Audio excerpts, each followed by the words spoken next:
जय हिंद दोस्तों, वंदे मातरम। मैं चिराग गोठी आज आपसे गंभीर मुद्दे पर बात करने के लिए आया हूं। एक मोबाइल को इस तरह से रैप करें, यानी कि उसको बॉल टाइप बना लें, उसके ऊपर कागज लपेट दें और रबड़ बांध के तिहाड़ जेल के बाहर से खड़े होकर सीधा अंदर फेंका। मोबाइल अंदर, मोबाइल पहुंचा कैदी के पास।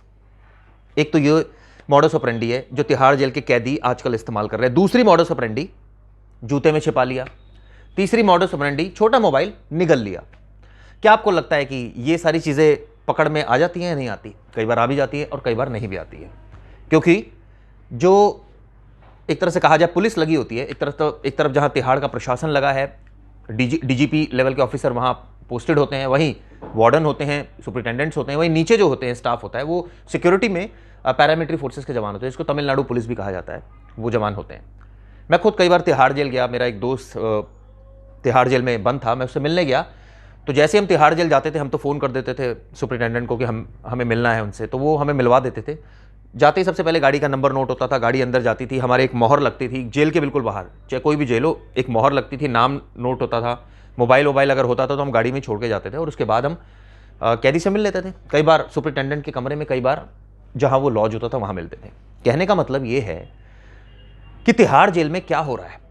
15,000 कैदियों की संख्या है और अब तो 2 जेल और बन गई है दोस्तों, रोहिणी भी है, मंडोली भी है। तो ऐसे में ड्रीडेड क्रिमिनल्स हैं वहां।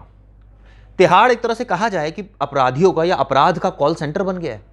ये मैं इसलिए बोल रहा हूं क्योंकि तमाम मामले ऐसे सामने आते हैं कि मोबाइल फोन यूज किया, अरसे से हम सुनते आ रहे हैं कि मोबाइल फोन यूज कर रहे थे, कैदी पकड़े गए। टाइम टू टाइम जो है वो रेड्स भी होती हैं, मोबाइल्स भी रिकवर होते हैं, तमाम चीज़ें और रिकवर होती है। एक तो खबर मैंने की थी, मुझे याद है, जब मैं एक लीडिंग चैनल में था, तो एक कैदी सुरंग बनाकर, आप यकीन मानिएगा, ये काफ़ी आप गूगल पर सर्च भी कर सकते हैं खबर, सुरंग बनाकर पहुंचते पहुंचते गटर से बाहर निकल गया था। हालांकि बाद में पकड़ा गया था। लेकिन आप सोचिए, इतनी सेंसिटिव जेल जहां जैमर लगे हैं, हालांकि तिहाड़ जेल तो कहते हैं जैमर अब पुराने हो गए, पुरानी क्वालिटी के हैं, ऐसी सेंसिटिव जेल में कैदी लगातार हरकतें कर रहा है। क्यों? क्योंकि वो बंद है, वो चाहता है बाहर आना, और तिहाड़ जेल प्रशासन एक तरह से कहा जाए अनऑफिशियली उनको फैसिलिटेट भी कर रहा है, यानी कि उनकी मदद कर रहा है और पैसे लिए जाते हैं। तिहाड़ में कहा जाता है जिसके पास पैसा उसकी सरकार। अंदर एक पैरेलल सरकार चल रही है, एक अंदर पैरेलल कानून चल रहा है, क्योंकि किसी को नहीं पता तिहाड़ के अंदर क्या हो रहा है। तिहाड़ के अंदर तो कई बार हम सुनते हैं, खबरें आती हैं कि पार्टी की सुपरिटेंडेंट ने जो है वो चिकन पार्टी कर ली कैदी के साथ, और कई बार बड़े बड़े केसेस भी सामने आते हैं। हालांकि कार्रवाई भी होती है, लेकिन सवाल यह है दोस्तों, जब इतने हाई प्रोफाइल क्रिमिनल उसमें लॉज्ड हो, चाहे विकास यादव हो, चाहे आर.के. शर्मा भी उसमें लॉज्ड हुए थे तमाम, तो क्या इन लोगों को कोई फैसिलिटी मिलती है अंदर? नहीं मिलती, या ये पैसे देकर कुछ फैसिलिटी अवेल करते हैं? सवाल का जवाब है बिल्कुल मिलती है। और ठीक ऐसा ही हुआ कई केसेस में जो सामने आते रहते हैं, हम लोग सुनते हैं।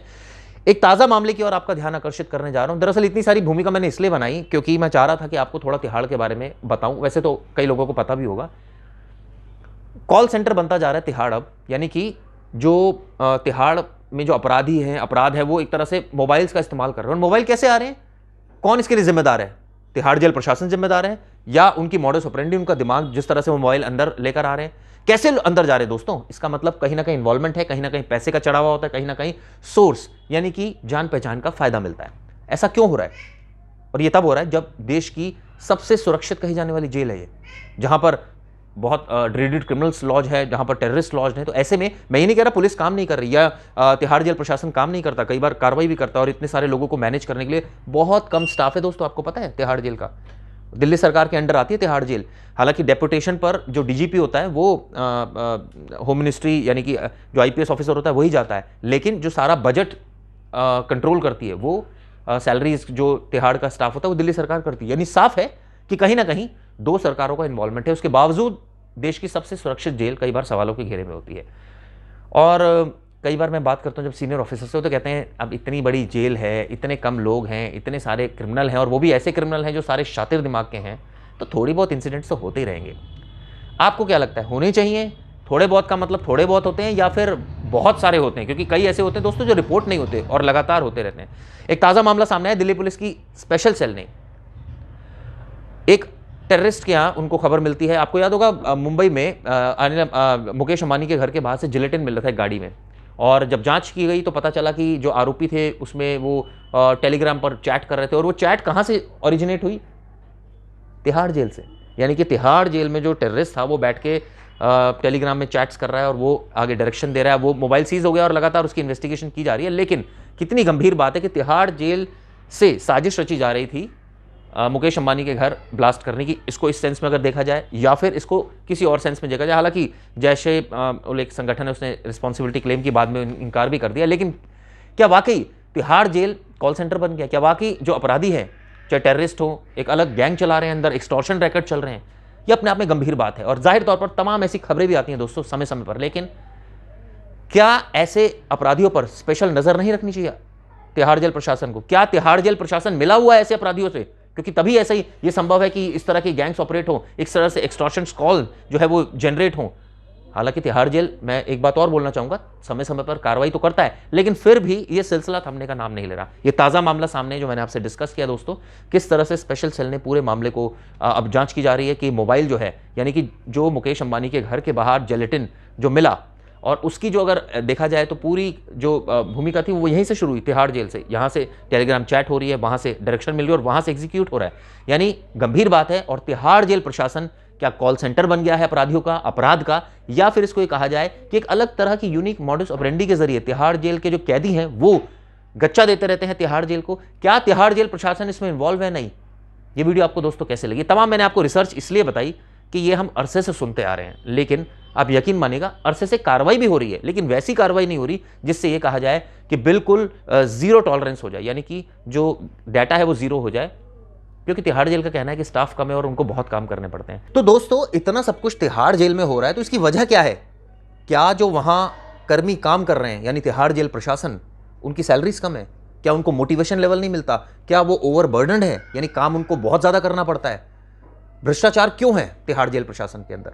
और ऐसे में जब तमाम जेल से, यानी मुझे जहाँ तक याद आ रहा है 10 से ऊपर जेल है तिहाड़ जेल में, और कई तो ऐसी जेल है जहाँ पर जो एक महिला जेल भी है। और तिहाड़ जेल के लिए हालांकि कई डेवलपमेंट वर्क भी होते रहते हैं, टाइम टू टाइम कई एनजीओज भी इन्वॉल्व होती हैं, और जो कैदी होते हैं उनके लिए, उनको परेशानी ना हो, पूरा दिन उनका कैसे कटे, उनको योगा कराई जाती है, उनसे खाना बनवाया जाता है, उनसे तिहाड़ जेल के प्रोडक्ट्स बनवाए जाते हैं। आप भी उसको इस्तेमाल कर सकते हो दोस्तों। तिहाड़ जेल के बाहर एक दुकान भी है जो तिहाड़ जेल के जो कैदी हैं वो उसके प्रोडक्ट्स बनाते हैं। वो कई बार बिस्किट्स बनाते हैं, कई मशीनें अंदर लगी हुई हैं। इनफैक्ट मैंने तो कई ऐसे कैदी भी हैं जो पढ़ाते भी हैं। कई ऐसे कैदी हैं जो दोस्तों आप यकीन मानिएगा, जैसे कोई डॉक्टर है तो वो ट्रीटमेंट अंदर करते हैं, अंदर हॉस्पिटल्स में जाकर। ये अच्छी चीज़ें भी होती है तिहाड़ में, लेकिन सवाल ये है ना कि अच्छी चीज़ों के साथ कई बुरी चीज़ें भी हो रही हैं, उसी की हम बात कर रहे हैं। अच्छी चीज़ों की जैसे मैंने बात की और बुरी चीज़ों की भी मैंने बात की, लेकिन सवाल ये है कि आखिर वजह क्या है? क्या जो इतनी सुरक्षित कहे जाने वाली तिहाड़ जेल है जो मायापुरी के पास है, वहाँ पर इस तरह के इंसिडेंट्स हो जाना, और ऐसे में जैसे मैंने बताया टेक्निकल प्रॉब्लम क्या है? क्या जो सैलरी स्लैब्स हैं वो इतना कम है तिहाड़ जेल प्रशासन का कि भ्रष्टाचार उनकी नसों में एक तरह से कहा जाए कूट कूट के जो है वो घुसा हुआ है? मैं ये नहीं कह रहा सभी हैं, लेकिन काफ़ी हैं। और यकीन मानिए दोस्तों, ये एक अलार्मिंग सिचुएशन है, क्योंकि एक कैदी, चाहे वो नीरज भवानिया हो, कई बार हमने खबरें देखी कि तिहाड़ जेल से प्लानिंग हो रही थी। एक पीछे भी खबर आई थी जिसमें एक कोई लोकल नेता पंजाब का मारा गया था, उसकी प्लानिंग भी तिहाड़ जेल से हो रही थी। यानी कि आप सोचिए, क्या तिहाड़ जेल में बैठ के कैदी प्लानिंग कर रहे होते हैं? क्या उनके पास इतना स्कोप होता है प्लानिंग करने का? क्या उन पर नजर नहीं रखी जा सकती? क्या उनके लिए अलग से कोई व्यवस्था इस तरह की नहीं की जा सकती? क्योंकि अगर कैदी अंदर बैठ के प्लानिंग करेगा तो उसके लिए सबसे बड़ी वो ऐशगाह इसको बोला जाएगा, बन जाएगी। ये सबसे ज्यादा अलार्मिंग सिचुएशन है कि कैदी बैठ के प्लानिंग कर रहा है और अपना एग्जीक्यूट कर रहा है और उसको पैसा भी मिल रहा है। क्या जो मुलाकाती मिलने आते हैं उन पर नजर नहीं रखी जाती? आखिर वजह क्या है? क्यों इस तरह के इंसिडेंट्स ज्यादा हो रहे हैं? क्या ये सच है कि हर एक कैदी पर नजर नहीं रखी जा सकती? तो दोस्तों, यही वीडियो में हम आपको बताना चाह रहे थे। तमाम बातें मैंने खुलासा किया। कुछ और इसमें जो ऐसी चीज़ें हैं जो कई बार ऐसा होता है जो डिपार्टमेंट से हमें नहीं मिल पाती, मैं कोशिश करूंगा मिले और एक और वीडियो इस पर बनाऊंगा। ये वीडियो आपको कैसी लगी मुझे ज़रूर बताइएगा। आप सजेशंस दीजिए। आप मुझे, मैं तो कहता हूँ पॉजिटिव और नेगेटिव दोनों सजेशंस दीजिए। और कौन कौन सी हम अच्छी खबर कर सकते हैं ये आप हमें बताइए। फिलहाल ये चैनल देखने के लिए आपका शुक्रिया, धन्यवाद।